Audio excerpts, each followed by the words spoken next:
Bonjour Olivier. Bonjour Gilles. Aujourd'hui, tu nous proposes un voyage dans notre cerveau, rien que ça. On va parler d'apprentissage, de neurones, de compétences professionnelles, bref, ce que l'on appelle la plasticité cérébrale. C'est bien ça? Exactement Gilles, et non pas besoin de blouse blanche ou de scanner. La plasticité cérébrale, c'est ce qui fait que notre cerveau peut apprendre toute notre vie. Il n'est pas figé comme du béton à 20 ans.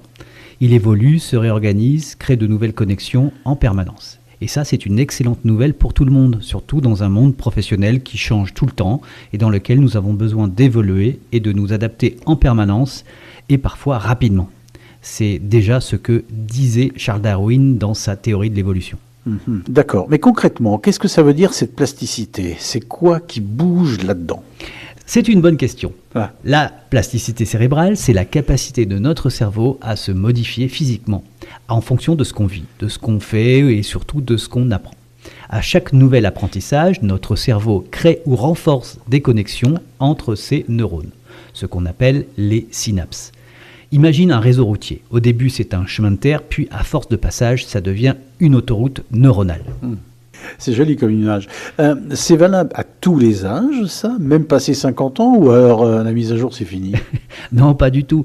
Pendant longtemps, on croyait que le cerveau ne bougeait plus à l'âge adulte. Mais les neurosciences ont montré l'inverse. Même à 60, 70, 80 et même jusqu'à 90 ans, on peut encore apprendre. On continue à créer des connexions à condition de stimuler régulièrement son cerveau.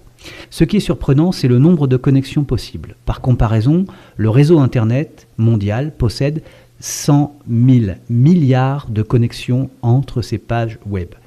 Le cerveau d'un adulte, lui, en possède 3 fois plus, 300 000 milliards de connexions synaptiques. Et chez un enfant de 2 ans, c'est encore plus impressionnant. C'est 1 million de milliards de connexions synaptiques. Ça veut dire qu'il lui suffit de vivre et d'être en connexion avec le monde pour créer un foisonnement de connexions neuronales. C'est extraordinaire. Exactement. Alors, ça ne veut pas dire qu'en grandissant, on devient plus bête, mais on abandonne certaines connexions pour en renforcer d'autres. En d'autres termes, on se spécialise, on apprend à apprendre des choses spécifiques. Et on peut quand même dire qu'apprendre, cela demande des efforts, non? Oui, tu as raison. Alors, ce n'est pas magique, c'est un peu comme aller à la salle de sport. La répétition, plus de l'attention, plus de la motivation, c'est ça qui influe et qui renforce les connexions. Et dans le monde du travail, comment ça se traduit cette plasticité? Parce que là, on parle d'enfants, de neurones, mais au bureau, ça donne quoi? Eh bien justement, le cerveau fonctionne comme un technicien. Il cherche à gagner du temps. Alors au départ, il galère un peu et puis à force de répétition, il automatise beaucoup les choses. Prenons un exemple. Un salarié apprend à utiliser un nouveau logiciel de gestion. Au début, il est un peu perdu, c'est la phase 1.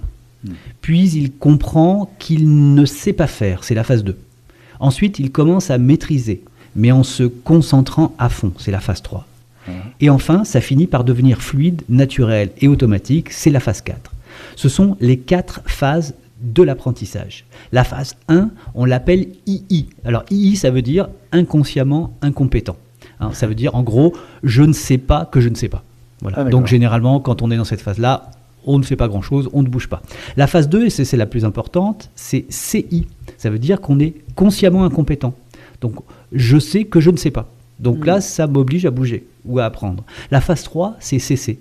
Je suis consciemment compétent. Je sais faire, mais je dois y penser. Donc c'est la phase la plus ingrate parce que c'est celle qui va nous demander le plus d'énergie. La phase 4, c'est IC. Donc c'est le but, c'est d'être inconsciemment compétent.